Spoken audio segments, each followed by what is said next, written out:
At my wedding, the air smelled like frosting and perfume sweet enough to choke on. The band had just switched to something soft when my mother leaned in, smiling for the cameras, and said, "We're passing the car his parents gave you over to your sister." Her tone was light, rehearsed like she was rearranging napkins. Danielle laughed beside her sequins flashing. "Relax," she said, "it's just a car." The guests didn't catch it, but my stomach did a drop cold and final. My groom didn't move. He just looked at them, calm, unreadable. And that look changed everything. People say weddings reveal who really loves you. Mine revealed who never did. I grew up in a house where fairness was a story told at dinner, never lived in the kitchen. My mother Grace loved order, the kind that kept her looking perfect and kept me quiet. My father Richard was the man who believed silence fixed things. And Danielle, my little sister, was the delicate one. The world bent for her. I was the hinge that made it move. When we were kids, she got the bigger room because she was afraid of the dark. When she crashed her first car, Mom blamed the rain. I worked double shifts to buy mine, and Mom called it good character building. Danielle was the reason I was the resource. That pattern raised me, someone always taking, someone always explaining. By 29, I had built a life outside their script. I was an interior designer, careful and precise, the kind of woman who paid her own bills and didn't borrow dresses. Meeting Evan felt like stepping into sunlight that didn't burn. He came from a family that believed in boundaries, in respect. His parents weren't rich, but they were generous in the way that cost nothing, listening, trusting, handing you space. At our rehearsal dinner, they handed me a small silver key in an envelope. "You built this together," his father said. "Here's something to help you move forward." A used car clean, reliable, titled in my name. It wasn't about the metal, it was about what it meant. Trust, partnership, the kind of gift you protect. That night, I'd caught Mom's expression, tight, polite, already calculating. She'd smiled at Evan's parents and said, "How thoughtful," but her eyes flicked to Danielle like a reflex. I should have recognized it for what it was, an early warning. The morning of the wedding, she fussed over my hair, told me how proud she was. "You've always been so giving, Eva," she said, smoothing my veil. "Don't lose that." Her perfume filled the air, sweet, heavy, impossible to breathe through.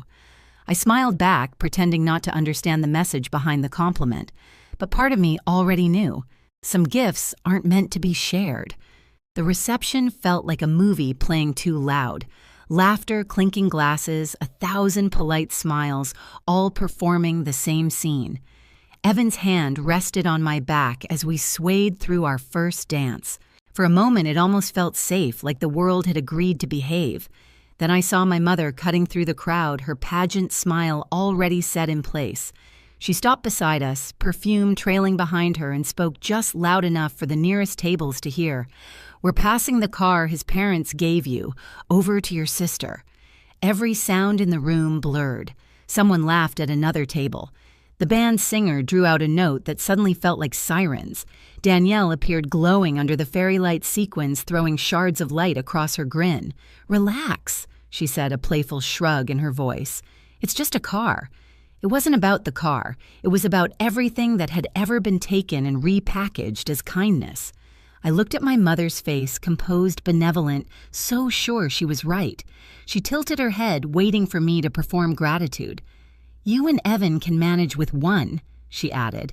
"You've always been so practical." A guest snapped a photo, catching her hand on my arm, her smile wide. In the picture, no one would see the way her fingers tightened. I didn't respond.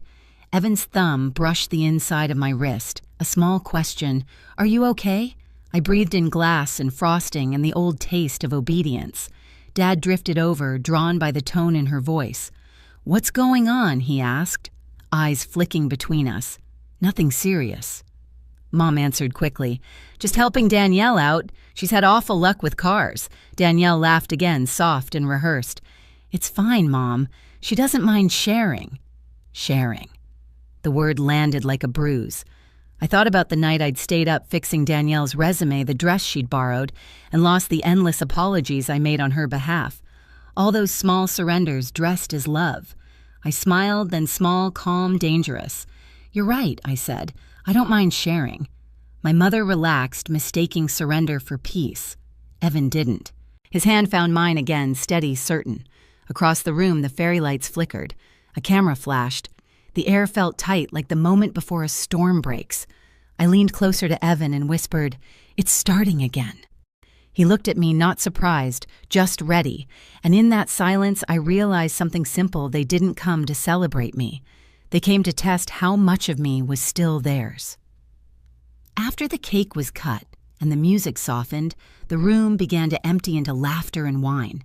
I smiled through photos, accepted congratulations that tasted like dust, and counted the minutes until I could breathe again. When the last guest disappeared toward the parking lot, Evan and I slipped out a side door into the quiet hallway. He leaned against the wall, unbuttoning his collar. "Do you want me to say something to them?" "No," I said. My voice didn't shake. "We already did." He frowned, then understood. We talked about this months ago, half joking over takeout. My mother's habit of turning my things into family property wasn't new, it was inherited behavior, so I'd decided to stop being inheritable. 2 weeks before the wedding, my coworker, who also happened to be a paralegal, helped me draft a notarized declaration. Every gift received in my name was legally protected, not to be transferred or sold without my written consent. I'd signed it in blue ink. So had Evan. I remembered her exact words when she stamped it, "You're not being paranoid. You're being prepared." Back in the hall, Evan reached for my hand. "You knew this might happen." "I hoped it wouldn't," I said, "but I didn't want to bleed again without a bandage." We stood there for a while, listening to muffled laughter from the banquet room. It sounded distant, hollow, like something already ending. I thought about the look on my mother's face, the delight of control disguised as generosity. She'd spent years training me to play the role of the gracious daughter. I had learned it so well that no one saw the quiet calculations behind my smile. Evan's phone buzzed. A text from one of the guests. "Your sister's already posting about the car." He turned the screen toward me. There it was, a photo from our garage, Danielle posing beside the car with the caption, "Finally got a ride that fits me." I laughed once, dry and low. She couldn't even wait till morning. He met my eyes. "So what do we do now?" I reached for my clutch fingers, brushing the thick envelope inside. "Now," I said. "We let them open their own trap." Evan exhaled slowly, a quiet sort of pride in his voice. "Then let's go finish the party." We straightened our clothes, fixed our smiles, and walked back toward the music. My heart was steady now. The storm had already changed direction. We walked back into the ballroom as the band shifted into another safe romantic tune, something meant to fill silence. The room glowed gold again, but the air had changed. Conversations felt thinner. Eyes darted away and back. My mother was near the cake table, laughing too loudly, a queen restored to her stage. Danielle hovered beside her phone in hand, pretending to scroll. When she saw us, Mom brightened. "There they are," she called, like we'd been gone on a honeymoon already. "Everyone's asking where the bride went." I smiled, handling a few final details. She didn't hear the weight in that sentence. Or maybe she did, and thought she could still outplay me. "Good," she said. "We're wrapping up soon. Danielle needs a ride home anyway." Evan stepped forward just a little. "She has one now, doesn't she?" His voice was light, polite, surgical. Mom blinked. "What?" "The car," I said. "You said she's taking it." Danielle tensed eyes flicking between us. "Oh, come on, Eva," she started. "Don't make this weird. It's just a car I finished for her, I heard." Dad wandered closer, trying for peacekeeping. "Can we not do this here?" I turned to him. Calm. "Here's the thing, Dad. This is where she did it. Publicly." The band faltered, then kept playing. A few guests turned their heads, the scent of champagne turning sharp. Mom's smile stiffened. "Eva, sweetheart, you're overreacting." It was a misunderstanding. We meant Evan held out an envelope. "You might want to read this before you finish that sentence." Her hand hesitated before taking it. She glanced at Danielle, then at me, then unfolded the paper. The rustle was loud enough to cut the music. Danielle leaned in to read over her shoulder. At first confusion, then recognition, then color draining inch by inch. Mom tried to laugh. "What is this? A notarized declaration," I said. "Executed 2 weeks ago. It states that all wedding gifts titled in my name can't be sold, gifted, or transferred without my written consent. Any attempt triggers a legal review and forfeits future inheritance from Evan's side." The last words landed like a stone dropped into a still pond. Conversation stopped. Someone whispered, "Oh, wow." Danielle let out a short, panicked laugh. "You can't be serious." I met her eyes. Completely. Dad exhaled through his nose. "This is petty Eva." "No," I said softly. "Petty is pretending theft is family tradition." Mom's voice hardened. "We're family. You don't treat us like criminals." "You went into our garage last night," I replied. "You took photos of the car and posted them." Danielle's face froze. "That was a joke." "Symbolic," Evan asked quietly. "Symbolic of what exactly?" Her lips parted. No answer. I turned to Mom. "This isn't about the car, it's about the pattern. You call it love when you take what's mine and tell me I'm good for giving it."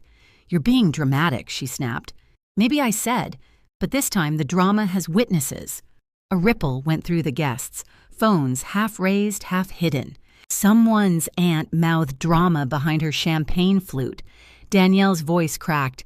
"You'd really embarrass the family like this." "I'm not embarrassing anyone," I said. "I'm just ending the script." Evan took my hand, grounding me. His tone was even calm. "Mrs. Harper, you should keep that paper. It's legal documentation." Mom stared at him like he'd betrayed her personally. "You encouraged this." "No," he said. "She didn't need encouragement. Just respect." Danielle's face turned red. "You married up, didn't you?" "Think you're better than us now," Evan didn't answer. I did. Better no. Boundaried. Absolutely. The word hung there. Boundaried. Like a foreign language in that house.